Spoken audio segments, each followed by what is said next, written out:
Galera, chegou um dos momentos mais aguardados aqui do canal com o ranking dos Ghostfaces. Nós temos aqui então 13 Ghostfaces nessa lista e vai ser assim, pouquinho diferente. Vamos ter talvez algumas reviravoltas em relação à lista anterior que eu fiz aqui no canal para vocês.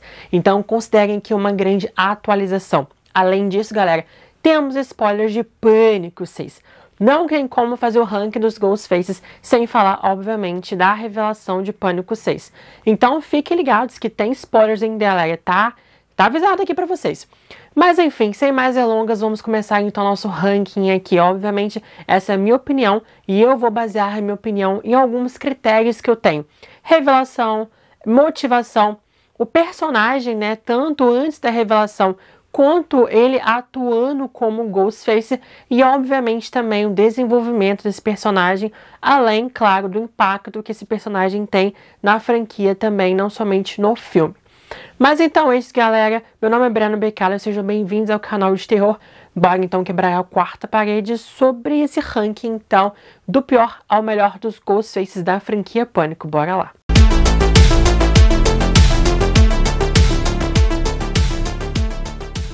What's your favorite scary movie?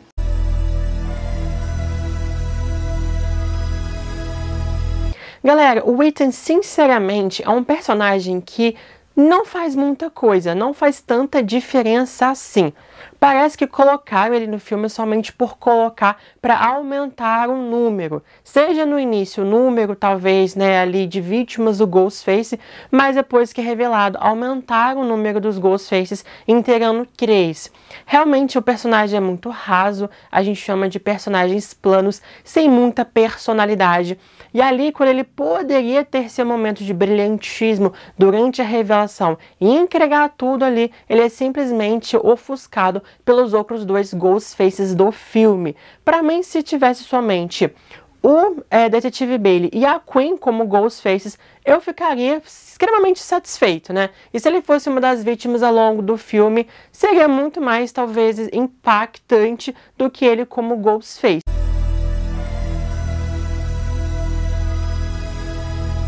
Como assim, Breno? Você colocou o Jason, que aparece em 5 minutos de filme, acima do Ethan, que aparece o filme inteiro. Para vocês verem, pessoal, que menos, às vezes, é mais, né? Não adianta somente colocar um personagem o filme inteiro se ele ali é ofuscado, não tem seu momento de destaque. Aqui o Jason tem o seu momento de destaque durante o início do filme, né? É muito focado nele como a morte principal. Ali, quando ele se revela como Ghostface, é muito interessante e subverte, então, o que a gente esperava dessa morte, desse ataque de abertura. E ali, quando ele é estoqueado pelos Ghostfaces reais do filme, é muito interessante de se ver. E claro, eu gostei bastante da motivação dele, né? Para mim seria um personagem extremamente interessante, que se tivesse sido desenvolvido ao longo do filme, poderia ser um dos melhores Ghostfaces da franquia. Mas infelizmente eles acabam cortando ele ali no início do filme. A questão dele querer continuar, né, o que o Rich começou, mostrar como ele é extremamente agressivo, violento e desumano com as suas vítimas, seria realmente muito interessante ali ele sendo um Ghostface principal do filme. Mas infelizmente ele foi cortado ali, ele morreu no início do filme. Mas pra mim eu gostei bastante da motivação e o personagem tinha um grande potencial.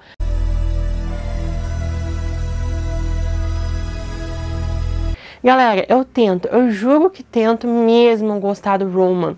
Eu vejo todos os lados positivos que o personagem tem. E quando eu comecei a fazer a lista, que foi muito difícil, por isso que eu demorei bastante para poder trazer esse vídeo para vocês, porque eu não conseguia chegar numa lista definitiva aqui para trazer para vocês. Eu queria trazer uma definitiva, que eu tivesse certeza daquilo que eu tava falando. Aqui o Roman subiu, desceu, mas sinceramente eu não consigo gostar tanto do Roman quanto muitos de vocês gostam. Eu entendo perfeitamente que ele é o único Ghostface que atacou sozinho, que fez tudo sozinho durante o filme inteiro. Mas galera, mesmo assim, né, ele não tem impacto na história, ele não é nem lembrado. Quem ganha completamente o destaque, quem ganha os créditos é Billy Stu durante a franquia inteira. E ele é completamente ofuscado por conta disso. Ninguém lembra dele, nem mesmo a Sidney lembra dele. Ele não tem nenhum tipo de impacto ao longo da franquia, ao longo desses anos todos. E o Roman, como personagem antes da revelação, é um personagem plano também, sem muita personalidade, sem muito destaque. E ali, quando os personagens descobrem que o Roman é o assassino do filme, eles falam, Roman? Sério? Além disso, né, a Sidney não tem nenhum contato com o Roman durante o filme inteiro. E ali tira completamente o impacto para a personagem a sua grande revelação. Quando ele se revela, a cara da Sidney é extremamente fria, é extremamente blasé, falando tipo, Who? Quem é você? Né? E ali ela acaba meio que não entendendo quem ele é, ela fica assim com esse sentimento confuso, nem sabe, nunca viu esse cara na vida, e ali ela começa a zombar dele, falar mami issues, não sei o que, sabe? E ela começa a zoar da cara dele. E ali tira completamente o impacto e a importância desse personagem, tanto para Sidney, né? Porque ao longo dos anos nunca mais é mencionado essa relação de toda. E ali então, por que a gente vai se importar também se a própria personagem, se a própria franquia não dá importância para ele? As mortes dele também são extremamente fraquíssimas, né? Ele tá no filme mais fraco aqui da franquia. Eu entendo que ele foi cataclismo para os eventos todos, que eu entendo todos os lados positivos, eu entendo o potencial dele, entendo a grande ambição, como a Kirby disse em Pânico 6, dele agir sozinho, mas também temos vários erros de continuidade que claramente nós vemos que temos o segundo Ghostface, que do nada foi cortado desse filme, e também questão do modulador de voz, galera, simplesmente me tira o entretenimento vendo essa questão do modulador de voz, porque para mim não é nada realista, beira a ficção científica essa questão do modulador de voz. Então, para mim, por conta de todos esses fatores, eu não consigo subir com Roman.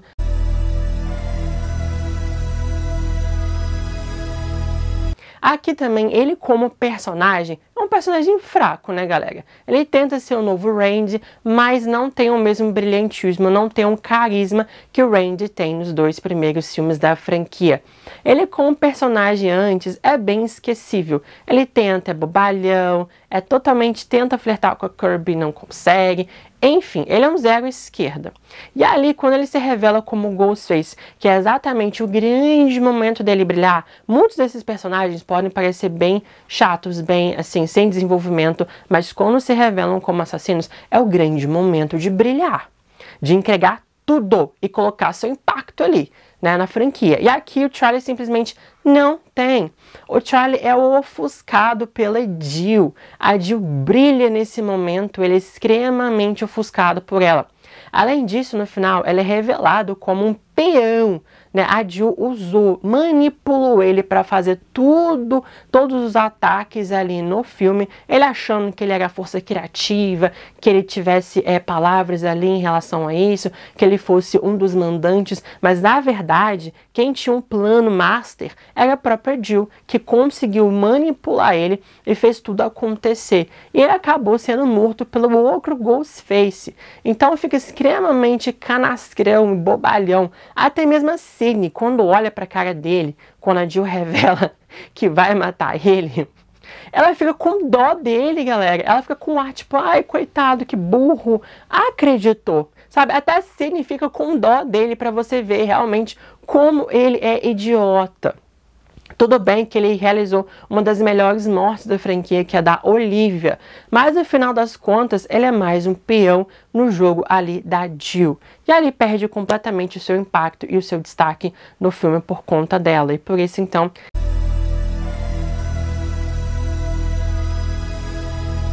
Galera, aqui quando a gente vai ver o Mickey no filme, a gente olha pra cara dele, Ghostface! A gente já aponta que ele vai ser o Ghostface, a gente acaba acertando no final das contas, né? Assim, a atuação do Timothy Olyphant aqui no filme é simplesmente de psicopata. Você olha pra cara dele e fala, psicopata, Ghostface, é ele. E a gente acaba acertando no final. Então tem esse fator extremamente de previsibilidade de que ele seria o Ghostface.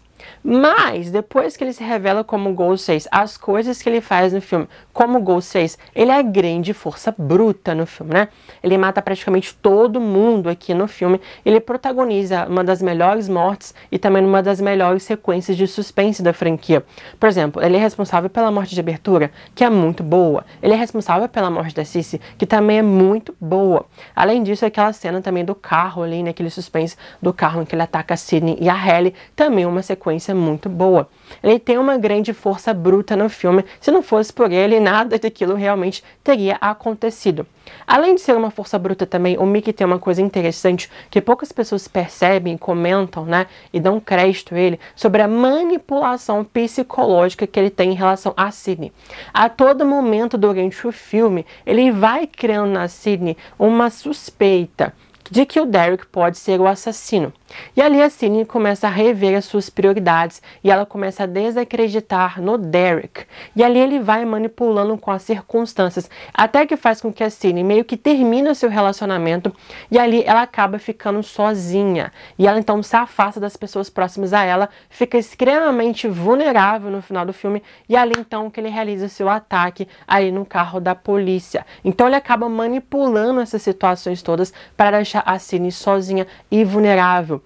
E ali no final do filme ele continua com sua manipulação, meio que dando a entender que o Derek pode ser realmente o Ghostface. A Sidney fica completamente na dúvida e o Derek acaba morrendo por conta disso. E a Sidney perde então um dos amores da vida dela, que realmente era uma pessoa boa. Então, parabéns pelo Mickey por toda essa manipulação que ele conseguiu causar na cabeça da Sidney. Isso é muito interessante, mostrando que o Ghostface não somente é uma força bruta, mas também é uma força psicológica. Isso é muito legal e poucas pessoas realmente ali, né, dão crédito ao Mickey em relação a isso. Mas igual o Charlie, né, ele é um grande peão nas mãos da senhora Loomis. Utiliza ele ali para os seus próprios objetivos, né?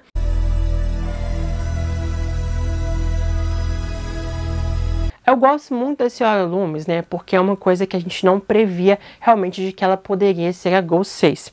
Primeiro, eu gosto assim bastante do Ghostface mais velho, mais adulto, mais experiente. Eu acho que eleva o nível, né, de perigo. São pessoas mais velhas, mais experientes, não somente adolescentes ou jovens ali, mas pessoas mais experientes. Para mim, coloca muito mais medo, coloca muito mais o sentimento de perigo. Além da senhora Loomis também ser uma clara homenagem a uma das maiores vilãs, né, de terror, que é a senhora Voorhees, lá de Sexta-feira 13 de 1980. Mas além disso, ela é uma Ghostface bem fraquinha, né, galera? Ela mata somente uma pessoa no filme inteiro. Ela deixa muito mais a força bruta pro Mickey. Mas ela tem um fator bastante interessante, que temos duas revelações interessantes em relação a ela. A gente não dá nada pra ela no filme. Ela aparece pouco, não tem muito destaque, não tem muita personalidade, tá ali somente pra encher o saco da Gale, que a Gale não aguenta ela mais. E ali você não dá nada realmente para o personagem. E quando revela, né, que aquela repórter, a Debbie Salt, é uma assassina, você já fica tipo, caramba, ela é uma Ghostface? Qual é a motivação dela? Então você já fica meio que surpreso em relação a isso. Depois, quando ela se revela que na verdade ela não é repórter, e sim é a Nancy Loomis, a mãe do Billy, procurando vingança pela morte do filho, e também pela questão da mãe da Sidney também ter tido um caso com o marido dela, ali então você consegue entender mais quem ela é. Então nós temos duas grandes surpresas em relação ao filme, né? Na revelação da senhora Loomis. E claro, galera, a questão da vingança, né, é uma motivação simples, objetiva, mas extremamente eficaz. Por isso que eu gosto bastante dela em relação a isso, mais pela questão ali do terceiro ato, né, quando ela se revela, do que realmente ao longo do filme. E claro, ela tem um pouco assim de impacto, porque ela é a avó da Sam, né? Então corre ali na veia, né, da família Loomis, a psicopatia, né?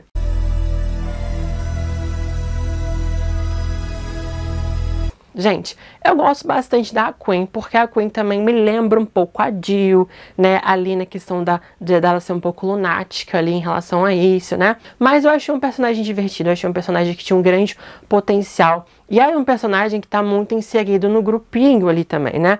Ela é colega de quarto da Sam, da Tara, então ela conseguiu se infiltrar, conseguiu a confiança delas e ali conseguir articular aquilo tudo. Para mim foi muito interessante dela meio que forjar a sua própria morte para justamente tirar as suspeitas em relação a ela e, obviamente, tirar as suspeitas em relação ao pai dela, o detetive Bailey. Porque eles não iriam, tipo, achar que o detetive Bailey poderia ser um assassino, um Ghostface, sendo que sua filha realmente foi a vítima, né? E ali ele acaba ganhando a confiança do grupo de amigos. Eu achei isso bastante interessante. E foi muito melhor, assim, feito do que o Roman lá em Pânico 3 quiser impacto em relação a isso. Aqui a morte dela teve um grande impacto em relação ao filme. E ali, ela nos bastidores poderia fazer exatamente o que ela quisesse. Para mim, ela antes é um personagem bastante interessante, que tinha um grande potencial. Aquela cena lá que ela meio que empata, né, o Chad com a Tara, as coisas que ela fala, realmente um personagem que tinha um grande potencial. Ali, quando ela se revela como Ghostface, né, como eu disse pra vocês, tem um quê de Jill, de meio de lunática, psicopata, a cara que ela faz, sabe? É muito interessante. E como eu falei, ofusca o Ethan nessa cena. E ela junto com o detetive Bailey ali no final, simplesmente pra mim, é um par, assim, uma dupla, né, de Ghostfaces muito boa mesmo. E ali então, galera, essa questão toda também, que ela participa, né? Ela faz uma das melhores cenas do filme Pânico 6. O ataque da Mindy, pra mim, é uma das melhores cenas de Pânico 6, né? Aquele suspense tudo naquela cena, além, obviamente, da ligação e do ataque da Gale no apartamento dela, que também me deixou extremamente tensa, achando que a Gale iria morrer. Então, assim, ela protagoniza uma das melhores cenas, nos melhores ataques do Ghostface no filme. E, infelizmente, ela não consegue terminar o seu serviço, por isso que ela cai um pouquinho aqui, né? Porque ela não consegue ser bastante eficaz no que ela faz, mas pra mim eu gostei bastante dela ali na revelação. É um personagem bem interessante.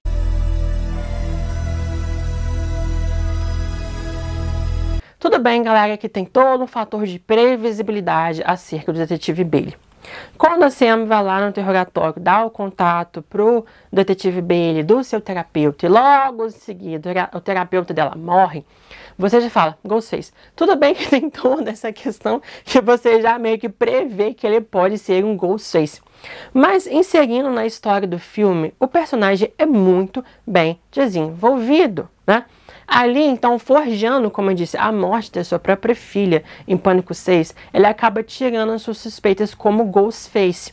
E ali todo mundo acredita nele, não, como assim, ele é policial, a filha dele foi morta. E assim os personagens acabam criando uma grande confiança nele. E ele vai manipulando tudo. Ele é o mastermind de Pânico 6. Ele manipula tudo. Ele faz tudo realmente acontecer nesse filme. Ele fala, Sam, você precisa ser interrogada, vem cá agora. A Sam sai de casa e é atacada pelo Ghostface e temos ali aquela cena do mercado. No final do filme ele também fala, olha, vocês têm que entrar no transporte público, porque é menos chance dele conseguir atacar vocês em público. Pimba, temos o ataque da Mindy, ela quase morre. Então ele manipula as situações. Ele tenta colocar a culpa ali na Kirby, falando que ela ficou louca, que ela não trabalha mais pro FBI, que ela pode ser Ghostface. No final causa aquela dúvida mesmo, então ele consegue manipular todas as situações. E eu gosto muito do detetive Bailey por aquela questão também, galera, que eu falei da senhora Loomis.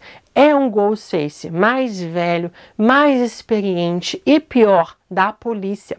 Sendo da polícia, ele tem muito mais, assim, digamos, o jeito de agir mesmo. Causa um pouco mais de perigo, né? Você vê que ele tem aquela experiência, que ele sabe atacar, que ele sabe luta, que ele sabe portar uma arma. Então você fica realmente com medo. Olhando aquela cena final do santuário do clímax de Pânico 6, foi a primeira vez realmente que eu fiquei com medo dos Ghostfaces ali no final, de fazer alguma coisa com os personagens. Eu falava, caramba, como é que eles vão sair dessa? Caramba, como é que eles vão sair dessa? Porque, assim, a atuação também do Dermot Mulroney aqui no filme tá simplesmente impecável. Ele consegue passar várias nuances aqui do personagem. E ali, então, né, pessoal, tem aquela motivação simples e pura. É uma vingança pela morte do seu filho, do Rich, né? Simples, objetiva, extremamente eficaz. eficaz. Eu gosto dessas motivações, assim, mais emocionais, mais introspectivas, né? E claro, né, conseguir todos aqueles itens do santuário, construir junto com o filho dele aquele santuário. Querendo ou não, a história dele, né, é extremamente trágica.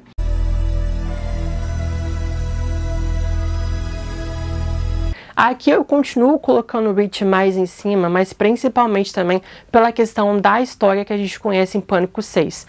Toda aquela questão, eu já até fiz um vídeo completaço aqui pra vocês em relação a isso, né? Essa revelação, essa história pregressa aqui do Rich em Pânico 6, né? Quando a gente descobre um pouco mais sobre ele. Isso, quando você assiste novamente o Pânico 5, você muda um pouco o seu ponto de vista em relação ao Rich. E acaba fazendo um pouco mais de sentido, porque ele agiu da forma como ele agiu.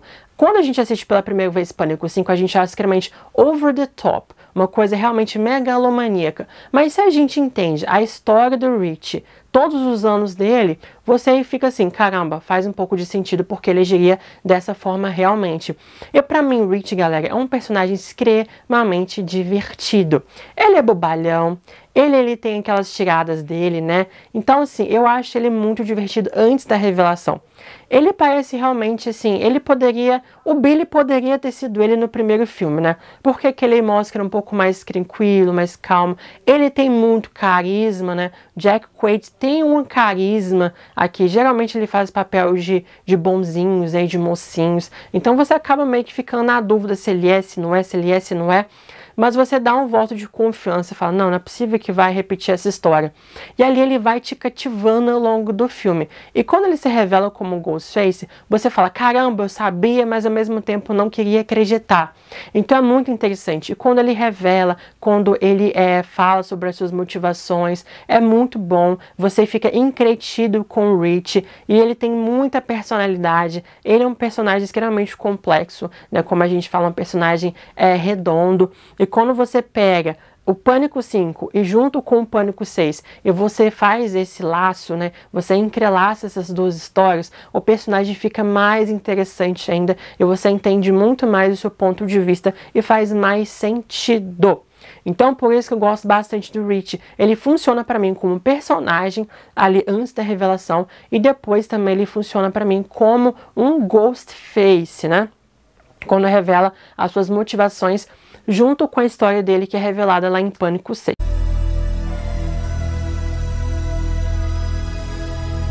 Galera, eu sinceramente, eu já coloquei o Billy em terceiro, subi, desci, subi, desci, subi, desci. Sinceramente, galera, o Billy como personagem, ele não me atrai tanto assim. Eu não acho ele carismático, eu acho ele chato, eu acho ele insuportável no primeiro filme. Todo momento ele vai encher o saco da Sidney. Ai, por que você não faz sexo comigo? Ai, por quê? Ai, por quê? Ai, por quê? Caramba, você traiu a garota. Cala sua boca, né? Então, assim, ele é um personagem extremamente insuportável. E você já meio que suspeita que ele pode ser realmente um Ghostface ali, né? Coitado da Sidney, né? Muito bobinha pra cair na lábia desse cara. Então, o Billy como personagem pra mim, eu não gosto tanto assim. Agora, como o Ghostface, ele é realmente muito interessante, né, galera? Ele é muito interessante como Ghostface. E ali na revelação, né, a revelação final que tem, como ele explica suas motivações, faz sentido, é objetiva, é simples e ela é extremamente eficaz e você entende o seu ponto de vista. Não é questão de você entender o ponto de vista, galera, não é que você concorda, mas você entende por que ele fez tal coisa, mesmo sendo uma coisa extremamente errada. Quero deixar bem claro aqui pra vocês. Não é que eu entendo que eu concordo com o que ele fez, não. Mas eu entendo o ponto de vista dele, da onde ele veio e da onde ele chegou, né? Então, assim, ele simplesmente foi o grande cataclisma. Por mais que a gente tivesse o Roman, ele é realmente o primeiro de todos, junto com o Stu. Então, tudo provém dele. Tudo que acontece ao longo da franquia acontece por conta dele. A gente sente o impacto dele, a gente sente a história dele até os dias de hoje, né? Com a Sam, tudo partiu principalmente dele. Mas eu acho que eles colocaram uma tanta importância nesse personagem, mas tanta importância, que ele era mais um dos Ghostfaces ali no filme. E ali eles meio que fizeram um retcon, meio que subverteram a sua importância e dando mais importância do que ele realmente tinha ali durante a franquia toda. Mas ele como personagem não gosto muito, galera. E sinceramente, essa história de alucinação, pra mim já é chata. Eu já não gostei da alucinação em Pânico 5, já achei extremamente sobrenatural, que não tem nada a ver com a franquia Pânico. Agora a alucinação voltando em Pânico 6 também, não gosto, acho chato, acho repetitivo trazer isso em Pânico 6 de novo. Eu sei que os diretores amam Billy, amam Skeet Ulrich, adoram de paixão, mas simplesmente, galera, não funcionou pra mim por conta desses fatores. Então eu coloco ele um pouquinho embaixo. Sei da importância, sei de tudo sobre o impacto que ele tem, mas um primeiro filme pra mim, galera, ele também é ofuscado pelo Stu, que eu vou falar pra vocês daqui a pouco.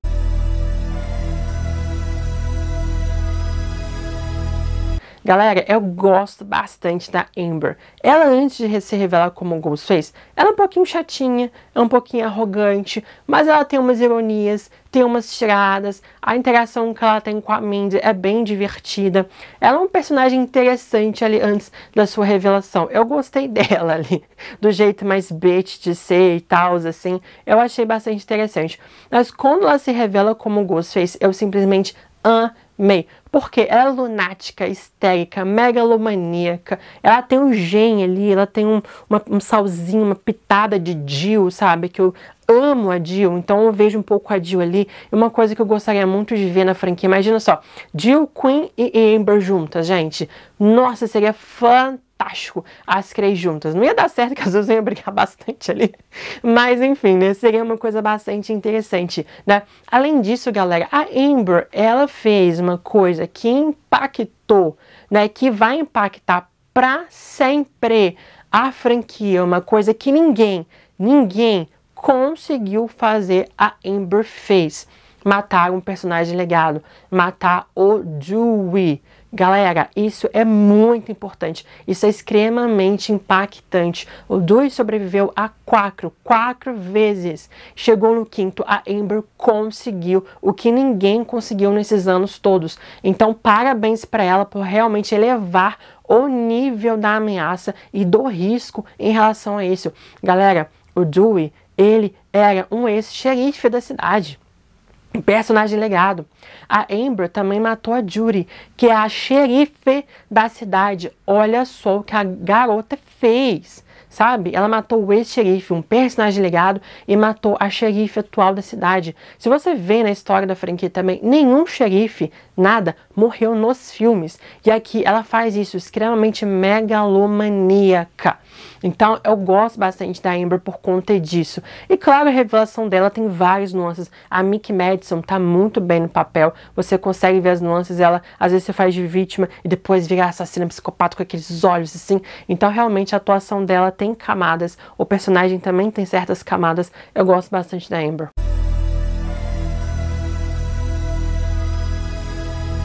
Breno, como assim você colocou a Jill em segundo lugar? Ela não tem que ser o primeiro lugar. Como assim, né? Gente, eu vou explicar pra vocês por quê, né? Por mais que eu ame a Jill de paixão, que eu adoro ela, sinceramente, galera, ela só teve o seu momento de brilhar depois da revelação. Que antes, ela é mais uma, ela é bem apagadinha, né? Assim, ela tem essas histórias dela ali, mas ela é bem apagadinha. Ela só tem realmente o seu momento de brilhar, como eu disse, né? Por mais que seu personagem seja apagadinho, se você é o assassino, aproveita a chance dessa revelação de você brilhar e entregar tudo no final. Exatamente o que a Emma Roberts fez. Pra mim, ela entregou tudo. Tanto que depois ela ficou typecasted, né, por esse tipo de personagem. Mas, galera, aqui a Jill, ela subverte completamente o conceito de uma Final Girl. O que foi vendido ali como ela sendo a nova protagonista da franquia, né, a Sydney passando a tocha pra ela, você simplesmente fala, ok, ela vai ser a próxima Sydney, é a prima dela, né, tem um laço sanguíneo, beleza, vai ser uma coisa legal que vai ser a partir disso. Quando ela se revela como assassina, você fala, caramba, como assim? E ali ela brilha de todas as formas que você imaginar. Todo o monólogo dela é sensacional. Para mim, o melhor monólogo de todos. Gente, a Jill é extremamente visionária, né? Se esse filme tivesse sido lançado nos tempos atuais, uns anos depois, com certeza ele faria muito mais sucesso do que ele fez na época que foi lançado. Porque a Jill, ela é visionária, ela é acima do seu tempo. Ela previu uma coisa que aconteceria anos mais tarde e agora, atualmente, acontece bastante essa busca excessiva pela fama e fazer de tudo pela fama, né? Aqui a Jill já via em 2011, né, coisa que é bem, assim, incipiente. Aqui é muito mais forte, então ela é realmente visionária por prever, né, o que iria acontecer no futuro. Galera, todo aquele diálogo que ela tem, Sidney, Sidney. Gente, ela xingando ali o Trevor também, né, você faz isso comigo, você faz aquilo, mas você não me faz famosa. Gente, maravilhosa. O diálogo que ela tem com a Sidney, não preciso de amigos, preciso de fãs, né? Que pena que minha mãe teve que morrer, mas eu preciso manter fiel ao original.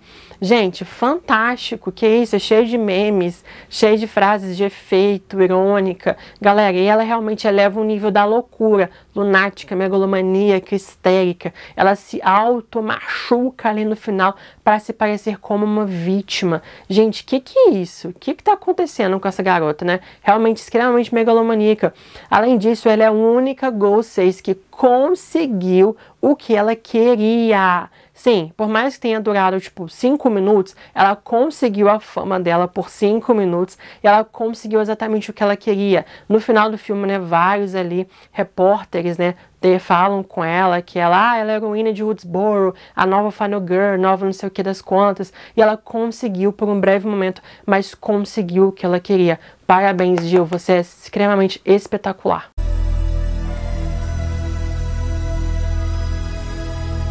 Para mim, o Stu é um personagem espetacular, até mesmo antes da revelação.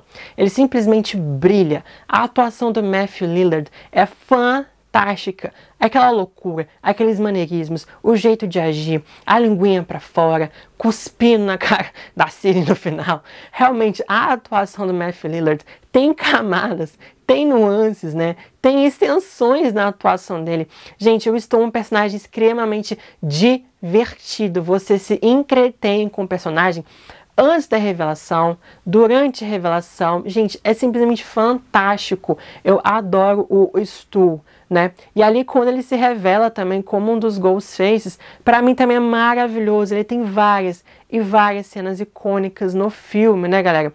Por mais que ele seja um Ghostface, é muito interessante como o filme foca também no final e no clímax, que ele também é um mero adolescente. E ele mesmo fala sobre isso, né? E ele fala, tipo, quando ele tá lá no telefone, minha mãe vai ficar tão brava comigo. Gente, você lembra que, tipo, por mais que eles sejam psicopatas, assassinos e afins, Ghostface, eles também têm um lado humano. Eles também são adolescentes, eles também são jovens, né? E ali eu estou extremamente sensível também no final. E ele também fala, você não é uma Sherry Stone, né? A mãe dela, a Sidney, não é uma Sherry Stone. E também ele tem várias diálogos, várias frases de efeito realmente icônicas aqui no filme. Gente, ele simplesmente, pra mim, ele ofusca bastante o Billy naquela cena de revelação. Galera, e querendo ou não, ele é um dos Ghostfaces, né, que não tem uma motivação explícita. A Sidney pergunta pra ele, Stu, né, por que você faz o que você faz? Aí ele simplesmente não responde, né? Ele fala que eu sou muito sensível.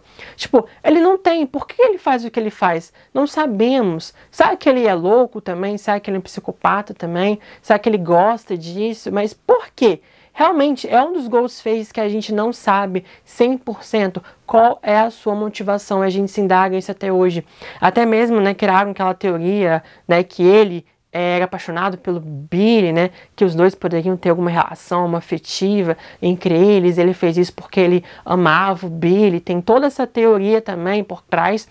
Mas, né, galera, simplesmente a gente não sabe porque ele faz o que ele faz. Então ele fala, é muito mais assustador sendo que quando não tem nenhum tipo de motivação. E realmente ele não tem. Por quê? Pra quê? Stu, por quê? Né? Não tem. Então, pra mim, ele é muito divertido. Ele me entretém antes durante ali na revelação, gente. A morte dele também é uma das mais icônicas, assim, a mais icônica da franquia é a morte do Stu. Se você acreditar que ele tá morto. Quadro da televisão, tanto que replicaram isso em Pânico 6, né, galera? E claro, né, a questão da teoria até hoje, né, a gente especula se tu tá morto, se tu tá vivo, se tu tá morto, se tu tá vivo. Muitas especulações e a gente fica realmente dividido, né, o fandom, né, os fãs, a gente aqui fica extremamente dividido se ele tá vivo, se não tá vivo. Então meio que o personagem, ele extrapola os filmes, né, e vai até nós fãs que mais de 25 anos a gente teoriza que ele está vivo, está morto, está vivo, está morto. Então, assim, é uma coisa que transcende até mesmo os filmes e que tem impacto até hoje. Muita gente quer que ele retorne, muita gente tem essa teoria e é o único realmente Ghostface, além da Jill ali, mas em menor escala em relação ao Stu, que a gente espera que volte de alguma forma, que a gente fica animado, que a gente quer que volte. Por mais que eu ache bastante improvável o seu retorno, né? Pra mim, uma televisão de tubo ali, né? Sendo eletrocutado, sendo também que ele já tinha sido machucado pelo Billy várias vezes, acho muito improvável dele voltar. Mas, né, é uma coisa que a gente especula até hoje. Então ele tem grande impacto que extrapola o universo dos filmes, que cai na gente, assim, nos fóruns de discussão, nas teorias, nos debates acerca disso. Então mantém um personagem vivo até hoje mesmo estando morto, né? Então pra mim o Stu realmente é icônico. E ele ofusca o Billy ali no filme pra mim, galera. Sinceramente, ofusca demais. Eu adoro o Stu. Mas então é isso, galera. Esse aqui é o meu ranking, então, dos Ghostfaces. Desculpa se eu demorei pra trazer esse vídeo aqui pra vocês, porque foi muito difícil, realmente, eu fazer todo esse ranking aqui pra vocês. Eu refiz, eu mudei algumas coisas, eu pensei naqueles critérios que eu trouxe pra vocês, e ali fui remodelando, e pra mim, eu cheguei numa conclusão. Eu estou extremamente feliz com essa lista, e realmente, assim, é definitiva pra mim. Obviamente, né, assim, até lançar o próximo filme e tal, mas esse é o meu ranking. E comenta o ranking de vocês, então, galera, o que vocês acham aqui, obviamente respeitando a opinião do próximo, né, galera? Cada um tem seu critério, cada um tem a sua opinião, cada um tem seu ponto de vista, cada um tem a sua emoção conectada ao filme, ao personagem. Então, cada um tem realmente um jeito de observar isso tudo. Então, obviamente, respeitando a opinião do próximo aqui, galera, beleza? Então é isso, pessoal, muito obrigado, espero que vocês tenham gostado, espero que tenha suprido as expectativas de vocês em relação a esse vídeo. Então deem um like nesse vídeo se vocês gostaram, galera, ajuda bastante o canal a crescer.